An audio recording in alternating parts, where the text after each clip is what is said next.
খালি জ্ঞান দেয়। দেশে যখনই ছুটিতে আহি খালি জ্ঞান দেয়।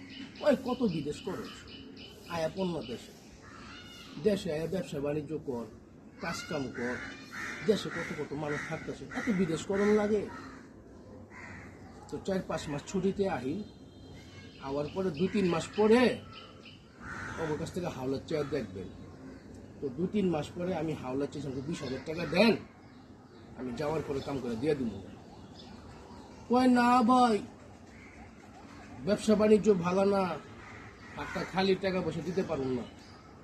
টাকা পয়সা দিতে পারবো না, হাতটা খালি, ব্যবসা বাণিজ্য ভালো না, তুমি আমার জ্ঞান দাও কে? ওই আমার কলিজার বাইরে কমেন্ট করেন, আপনার বলকে এরকম জ্ঞান দেয়নি আপনার আত্মীয় স্বজন, পাড়া পড়শি, বন্ধু বান্ধবরা জ্ঞান দেয়? তুমি যখন কেউ সাহায্য করতে পারবা না, কারো রাস্তা ধরে দিতে পারবো না, জ্ঞান দাও কে? এত আল্লাহ যতদিন আমার রিজিক রাখছে প্রবাসী মাটিতে করি না, দেশে আয়া পর ব্যবসা কর, 20,000 টাকা হাওলা চাইলাম, দিলা না, কিন্তু ফ্রিতে এত জ্ঞান দাও কে? আপনি অবশ্যই কমেন্ট করে জানাবেন, আর যেটা করবেন চিন্তা ভাবনা করে করবেন। ভালো থাকবেন, আল্লাহ হাফেজ।